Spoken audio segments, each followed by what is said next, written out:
you're all doing well. And in Proverbs chapter 29, verse 13 and 25, these two verses stood out to me. And 13th verse goes like this: the poor and the deceitful man meet together, and the Lord lighteth both their eyes. So I saw two such people in the Bible who have an encounter with Jesus. In Luke chapter 18 verse 35, the blind man, and in Luke chapter 19 verse 9, the tax collector.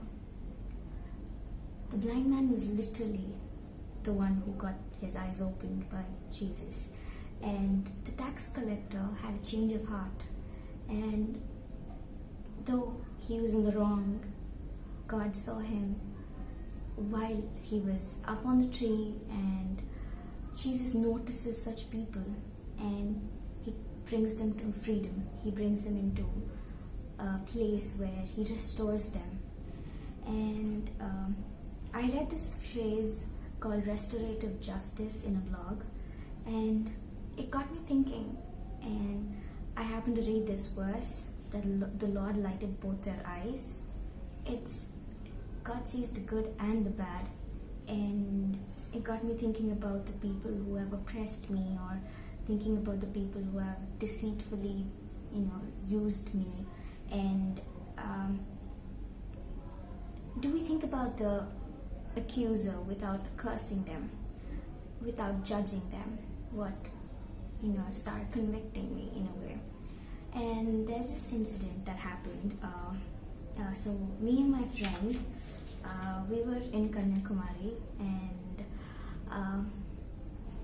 so she was there in the ocean, literally swimming, and I was just playing there at the beach. And this beach was like near a fort, and it was just parallel to it, or just like adjacent to it, not parallel. And it was like just the two of us were there, and like in a short while, there were these bushes, and a naked man came running out of there. And by that time, my friend was just coming to the shore, and we just moved a little further away because that man did not approach us or anything. But then we felt a little vulnerable at that point, and I was feeling a little scared, obviously. But then she said this word of prayer, and that was just, I was in awe of how she said it. And I just wrote it down. Like she prayed not for our safety, but then she said, God, let not the devil use him, and whatever the devil has over him, you release him right now. That's the prayer she prayed. And I was like, how can she pray that? He could have attacked us. He could have done something to us. And she said, you have a say over his life. You keep him safe and take over him and restore him. She said these words, and it just still rings in my head. And I'm thinking, how? Why? Like, why would she pray that prayer?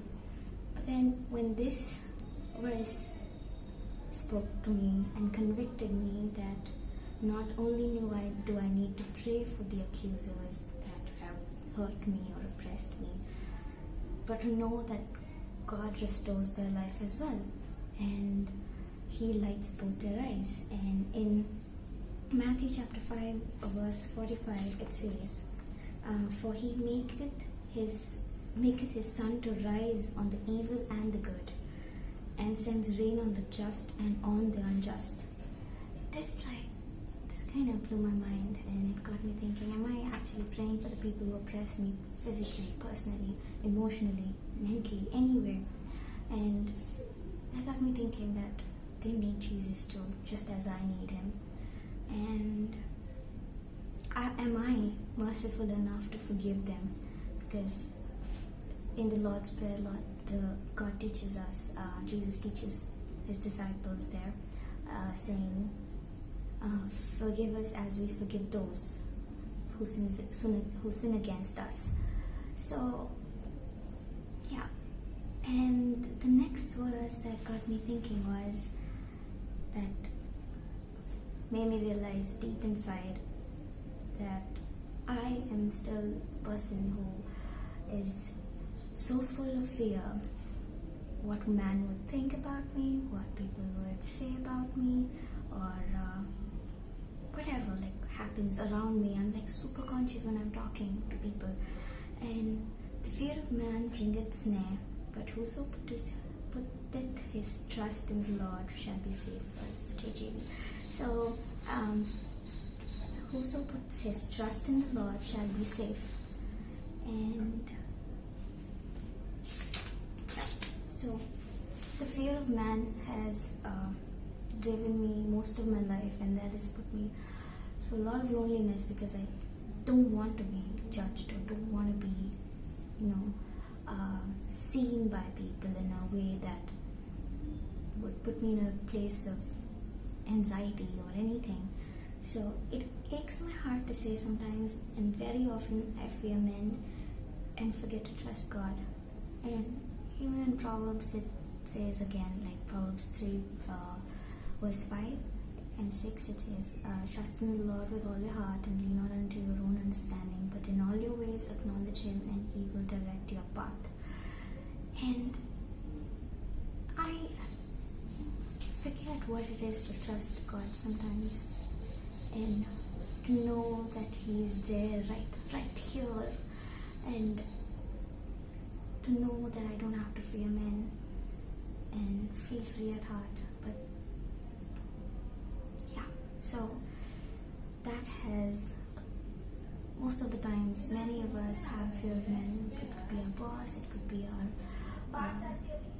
lifestyle among people, or it could be about anything.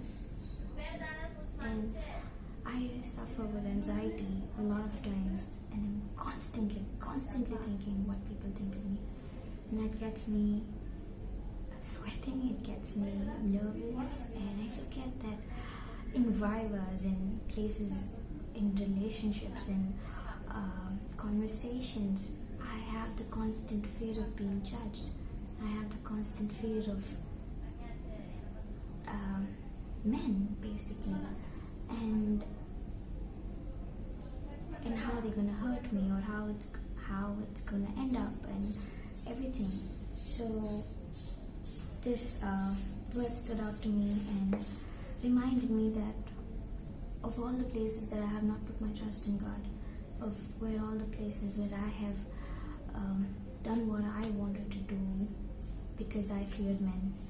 And it reminded me that I need to trust God over and over again, and because we need to.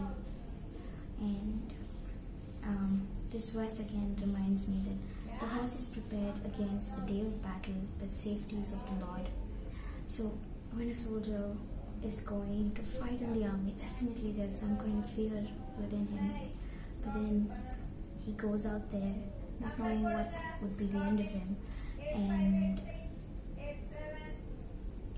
And God is the one, and if he puts his heart in God when he's going for battle, and in our today's scenario, it could be a job interview, it could be a job interview, it could be a viva for me, or it could be any confronting situations where we fear men. But instead, if we just trust God, knowing that He's our safety, He's our strength, and He will get us through it all. So I want you all to think about your oppressors and trusting God and letting go of fear.